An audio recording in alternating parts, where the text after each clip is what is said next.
Design make വിത്ത് ഷെസ്സിലേക്ക് എല്ലാവർക്കും സ്വാഗതം. ഇന്ന് നമ്മൾ വളരെ സിമ്പിളായിട്ട് ഒരു ചുരിദാർ ഡിസൈൻ ചെയ്യുന്നത് എങ്ങനെയാണെന്നാണ് നോക്കുന്നത് കേട്ടോ. നമ്മുടെ പ്ലെയിൻ ആയ ഇപ്പോൾ ഒരു ചുരിദാറിൻ്റെ പീസ് ഞാൻ കട്ട് ചെയ്ത് വെച്ചിട്ടുണ്ട്. ഇത് ഫ്രണ്ട് പോർഷനാണ്. ഇതിൻ്റെ നെക്കിലേക്ക് നമ്മൾ എംബ്രോയിഡറി ത്രെഡ് ഉപയോഗിച്ചിട്ട് സ്റ്റിച്ച് ചെയ്തെടുക്കുകയാണ്. അപ്പോൾ നമുക്ക് എംബ്രോയിഡറി ചെയ്യാൻ അറിയണമെന്നൊന്നുമില്ല കേട്ടോ. നമ്മുടെ മെഷീനിൽ തന്നെയാണ് നമ്മളത് ചെയ്യുന്നത്.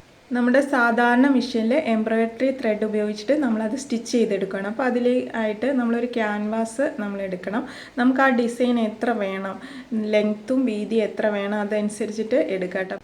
അപ്പോൾ ക്യാൻവാസ് ഇതുപോലെ സെൻറ്ററിൽ നിന്ന് മടക്കിയിട്ട് സെൻറ്റർ ഒന്ന് കണ്ടതിന് ശേഷം അവിടെ നിന്ന് രണ്ട് സൈഡിലേക്ക് 1/2 ഇഞ്ച് വീതം ഇതുപോലെ മാർക്ക് ചെയ്ത് കൊടുക്കുക. അപ്പോൾ ആ ഒരു ലൈൻ നമ്മൾ സ്റ്റിച്ച് ചെയ്യുന്നതിന് വേണ്ടിയിട്ടുള്ള ആ ഒരു വിഡ്ത്താണ് നമ്മൾ മാർക്ക് ചെയ്യുന്നത്. അപ്പോൾ ഓരോ സൈഡിലേക്ക് 3 വീതം ഞാൻ എടുത്തിട്ടുണ്ട്, 3 ഇഞ്ച് ടോട്ടൽ. അതിനെ ഇതുപോലെ 1/2 ഇഞ്ച് വീതം ഇങ്ങനെ ഡിവൈഡ് ചെയ്ത് എടുത്തിരിക്കുകയാണ്. അടിയിലും അതുപോലെ സെൻറ്റർ മാർക്ക് ചെയ്തിട്ട് രണ്ട് സൈഡിലേക്ക് 1/2 വീതം ഓരോ സൈഡിലും 3 ഇഞ്ച് ടോട്ടൽ വരുന്നത് അങ്ങനെ നമ്മൾ മാർക്ക് ചെയ്ത് കൊടുക്കുക. അതിനുശേഷം അതൊരു സ്ട്രെയിറ്റ് ലൈനായിട്ട് ഇതുപോലെ വരച്ചു കൊടുക്കുക കേട്ടോ. അപ്പോൾ ഇതിൽ കൂടിയാണ് നമ്മൾ സ്റ്റിച്ച് ചെയ്ത് എടുക്കുന്നത്. ഇപ്പോൾ 1/2 ഇഞ്ച് വീതിയിലാണ് ഞാൻ താഴേക്ക് വരച്ചിരിക്കുന്നത്. അപ്പോൾ നമ്മൾ ഇതുപോലെ വരച്ചെടുക്കുക കേട്ടോ. അതിനുശേഷം നമ്മളുടെ ബോബിൻ്റെ ആ ഒരു ഇതിലേക്ക് ഇതുപോലെ എംബ്രോയിഡറി ത്രെഡ് നമുക്ക് ഏതാണ് കിട്ടുന്നത്, ഇങ്ങനെ നമുക്ക് വാങ്ങിക്കാൻ കിട്ടും, അല്ലെങ്കിൽ സാധാരണ രീതിയിലുള്ള എംബ്രോയിഡറി ത്രെഡ് കിട്ടും. അത് നമ്മളിങ്ങനെ കൈകൊണ്ട് അതിലേക്ക് ചുറ്റി കൊടുക്കുക കേട്ടോ. മെഷീനിലൊന്നുമല്ല, നമ്മൾ കൈകൊണ്ട് തന്നെ ചുറ്റി കൊടുക്കുക. അപ്പോൾ അതൊരു ഫുള്ളായിട്ട് ഞാൻ ചുറ്റിയെടുത്തു കേട്ടോ. ഇനി നമുക്ക് ഈ വരച്ച് വെച്ചിരിക്കുന്ന ക്യാൻവാസിൽ അതൊരു നമുക്ക് ഏത് കളറിലേക്കാണ് വേണ്ടത് ആ ഒരു പീസിലേക്ക് ഇതുപോലെ അയൺ ചെയ്ത് എടുക്കുക. അപ്പം നമ്മൾ അതിൽ കൂടി സ്റ്റിച്ച് ചെയ്തെടുക്കുകയാണ് ചെയ്യുന്നത്. അപ്പോൾ ലൈൻ വരച്ചത് നമുക്ക് പുറത്ത് കാണത്തക്ക രീതിയിലായിരിക്കണം. അപ്പം നമ്മൾ ഇതുപോലെ അയൺ ചെയ്തെടുത്തതിന് ശേഷം നമ്മൾ മുകളിൽ സാധാ നൂല് തന്നെ ഇട്ട് കൊടുക്കുക. അടിയിൽ നമ്മളിപ്പോൾ ചുറ്റി വെച്ചിരിക്കുന്ന ഈ ബോബിൻ കേസിലേക്ക് അത് ഇട്ട് കൊടുക്കുക കേട്ടോ. അതിനുശേഷം ഇതിങ്ങനെ വലിച്ചെടുക്കുക, പുറത്തേക്ക് വലിച്ചെടുക്കുക. അപ്പോൾ നിങ്ങൾക്ക് ടൈറ്റായിട്ട് തോന്നുന്നുണ്ടെങ്കിൽ ആ ബോബിൻ കേസിൽ സ്ക്രൂ ഒന്ന് ചെറുതായിട്ട് ലൂസാക്കി കൊടുക്കുക കേട്ടോ. അതിന് ശേഷം അടിയിൽ കൂടി ഇട്ടതിന് ശേഷം മുകളിലേക്ക് സാധാരണ പൊക്കി എടുക്കുന്ന പോലെ എടുക്കുക കേട്ടോ. അത് കറക്റ്റായിട്ട് തന്നെ വരും. അപ്പോൾ നമ്മൾ സ്റ്റിച്ച് ചെയ്തെടുത്തത് കറക്റ്റാണോ എന്നറിയാൻ വേണ്ടിയിട്ട് സാധാരണ ആവശ്യമില്ലാത്തൊരു വേസ്റ്റ് ക്ലോത്തിൽ സ്റ്റിച്ച് ചെയ്ത് നോക്കുക കറക്റ്റായിട്ട് വരുന്നുണ്ടോ. ഞാനപ്പോൾ അങ്ങനെ സ്റ്റിച്ച് ചെയ്തപ്പോൾ കറക്റ്റായിട്ട് വരുന്നുണ്ട്.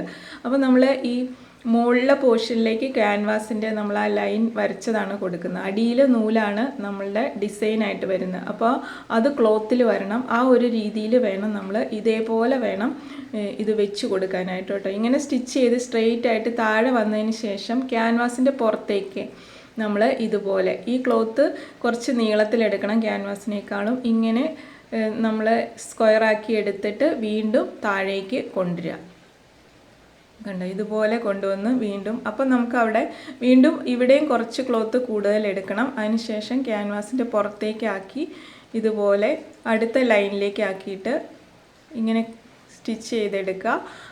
അപ്പോൾ നമുക്കവിടെ കെട്ടിടേണ്ട ആവശ്യം വരുന്നില്ല. നമ്മുടെ ഡിസൈനിലേക്ക് ആ കെട്ട് കാണത്തുമില്ല. അങ്ങനെ നമുക്ക് സ്റ്റിച്ച് ചെയ്തെടുക്കുക. ഇവിടെ നമ്മൾ കുറച്ച് കയറ്റി സ്റ്റിച്ച് ചെയ്തെടുത്ത് ക്ലോത്തിലേക്ക് ഇതുപോലെ വീണ്ടും കണ്ടോ ഇങ്ങനെയാണ് സ്റ്റിച്ച് ചെയ്ത് വരുമ്പോൾ. അപ്പോൾ അടിയിലെ പോർഷനിലാണ് ആ എംബ്രോയിഡറി ത്രെഡ് വരേണ്ടത്. അപ്പോൾ അത് നമ്മൾ ഇങ്ങനെ ഡിസൈൻ നമുക്ക് കറക്റ്റായിട്ട് നീറ്റായിട്ട് കിട്ടും. ഇപ്പോൾ നമ്മളങ്ങനെ സ്റ്റിച്ച് ചെയ്തെടുത്തു കണ്ടോ, ഇതേപോലെയാണ് കിട്ടുന്നത്. അപ്പോൾ ഇവിടെ സാധാരണ നൂല് അത് മുകളിലെ നൂലാണ് വരുന്നത്, അടിനൂലാണ് നമ്മൾ ഈ എംബ്രോയിഡറി ത്രെഡ് ചുറ്റിയിരിക്കുന്നത്. അപ്പോൾ നമുക്ക് വേണമെങ്കിൽ സ്ട്രെയിറ്റ് ആയിട്ട് വെച്ച് കൊടുക്കാം, അല്ലെങ്കിൽ ഇതുപോലെ നമുക്ക് കോൺ ഷേപ്പ് അടിയിൽ ആക്കി കൊടുക്കാം. നമ്മുടെ ആ ചെസ്റ്റിൻ്റെ ഫ്രണ്ടിലോട്ട് ആയിട്ടാണ് വരുന്നത്. അത് ഞാൻ സ്റ്റിച്ച് ചെയ്ത് കഴിയുമ്പോൾ നിങ്ങൾക്ക് മനസ്സിലാവും കേട്ടോ. വേണമെങ്കിൽ നിങ്ങൾക്ക് ആ ഒരു ഷേപ്പിൽ സ്റ്റിച്ച് ചെയ്തെടുക്കാം, കോൺ പോലെ. ഞാനിപ്പോൾ അടി വരെ സ്ട്രെയിറ്റ് ആയിട്ടാണ് കൊടുത്തിരിക്കുന്നത്. അതിനുശേഷം കണ്ടോ ഇതുപോലെ പേളുകൾ നമുക്ക് പിന്നെ സൂചി നൂല് ഉപയോഗിച്ചിട്ട് നമുക്ക് ഏത് കളറാണോ ഏത് ഷേപ്പ് എത്ര വലുപ്പം അതൊക്കെ നമ്മുടെ ഇഷ്ടത്തിനനുസരിച്ചിട്ട് ഇതുപോലെ സ്റ്റിച്ച് ചെയ്ത് കൊടുക്കുക. ലൈനിൽ നമുക്ക് ഓരോ ഷേപ്പിൽ വേണമെങ്കിലും ചെയ്ത് കൊടുക്കാം കേട്ടോ. ഇതേപോലത്തെ പേളുകൾ, ഷുഗർ ബീഡ്സ് എന്ത് വേണമെങ്കിലും നമുക്ക് ഇതിൻ്റെ ഇടയിൽ കുറച്ച് ഡിസ്റ്റൻസ് ഇട്ട് കൊടുത്തിട്ട് സ്റ്റിച്ച് ചെയ്തെടുക്കാം. അപ്പോൾ ഒന്നും കൂടി നന്നാവും. അപ്പോൾ അതൊക്കെ വളരെ സിമ്പിളായിട്ട് നമുക്ക് ചെയ്യാവുന്നുള്ളൂ. ഇപ്പോൾ ഞാനത് ചെയ്യുന്നില്ല കേട്ടോ. വീണ്ടും നമ്മൾ അങ്ങനെ സ്റ്റിച്ച് ചെയ്തെടുത്ത ആ ഒരു ഡിസൈൻ, ഇപ്പോൾ ഇത് വേറൊരു ക്ലോത്ത് കളറിലേക്ക് വേണമെങ്കിൽ നമുക്ക് ഇതുപോലെ ചെയ്തെടുക്കാം. നമ്മുടെ ത്രെഡിൻ്റെ കളറും നമുക്ക് ഇഷ്ടമുള്ളത് കൊടുക്കുക. അതൊക്കെ നമ്മുടെ ഇഷ്ടത്തിനനുസരിച്ച് ചെയ്യാം കേട്ടോ. ഇനി നമ്മൾ സെൻറ്ററിൽ ഇതിൻ്റെ 4 സൈഡും മടക്കി കണ്ടോ, ഇതുപോലെ മടക്കിയതിന് ശേഷം നമ്മൾ ഇതിലേക്ക് സ്റ്റിച്ച് ചെയ്ത് കൊടുക്കുക. അടിയിൽ കോൺ ഷേപ്പ് വേണമെങ്കിൽ അങ്ങനെയും നിങ്ങൾ കോണാക്കിയിട്ട് സ്റ്റിച്ച് ചെയ്ത് കൊടുക്കുക കേട്ടോ. അപ്പം 4 സൈഡ് നമ്മളിത് സെൻറ്റർ കറക്റ്റായിരിക്കണം. നെക്ക് കട്ട് ചെയ്യുന്നതിന് മുന്നേ തന്നെ നമുക്ക് വേണമെങ്കിൽ ഇങ്ങനെ സ്റ്റിച്ച് ചെയ്ത് കൊടുത്തിട്ട് നെക്ക് കട്ട് ചെയ്യാം കേട്ടോ. അപ്പം ഞാനിതിൽ ഓൾറെഡി നെക്ക് കട്ട് ചെയ്ത് പോയി. അപ്പോൾ നമുക്ക് അത് കറക്റ്റാക്കി വെച്ചിട്ട് വേണം സ്റ്റിച്ച് ചെയ്തെടുക്കാൻ. ഇനി കോളർ നെക്കാണ് ഇവിടെ കൊടുക്കുന്നത്. അപ്പോൾ അടിയിലേക്കുള്ള ഒരു ഷേപ്പാണ് ഞാനിവിടെ സ്റ്റിച്ച് ചെയ്യുന്നത് കേട്ടോ. അതൊക്കെ ബാക്കി നെക്ക് ഡിസൈനും ഒക്കെ നമുക്കിടെ ഇഷ്ടത്തിനനുസരിച്ച് ചെയ്യാം. അടിയിൽ നമുക്ക് ഇതുപോലെ ഒരു വി ഷേപ്പിൽ വേണമെങ്കിൽ കൊടുക്കാം.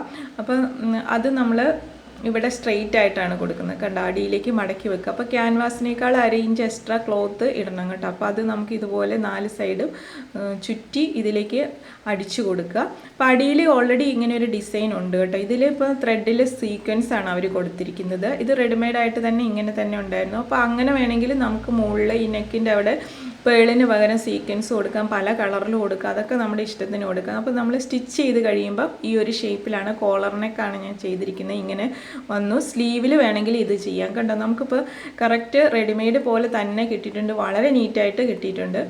അപ്പോൾ ഇത് വളരെ സിമ്പിളായിട്ട് നമ്മുടെ മെഷീനിൽ തന്നെ ചെയ്തെടുക്കാവുന്നുള്ളൂ കേട്ടോ. ഇതിപ്പോൾ നമ്മൾ സ്ട്രെയിറ്റ് ലൈൻ വരച്ചിട്ടാണ് ചെയ്തത്. ഇനി നമുക്കിത് ഫ്ലവർ ഡിസൈൻ കൊടുക്കണമെങ്കിലും അങ്ങനെ അതിൽ ഫ്ലവർ വരച്ച് അതിൽ ഇതുപോലെ ത്രെഡ് വെച്ച് നമുക്ക് സ്റ്റിച്ച് ചെയ്യാവുന്നുള്ളൂ കേട്ടോ. അപ്പോൾ എല്ലാവർക്കും ഇഷ്ടമായെന്ന് കരുതുന്നു. സബ്സ്ക്രൈബ് ചെയ്യാൻ മറക്കരുത്. അതുപോലെ ഉപകാരപ്രദമാണ്, മറ്റുള്ളവർക്ക് കൂടി ഷെയർ ചെയ്ത് കൊടുക്കണേ. താങ്ക്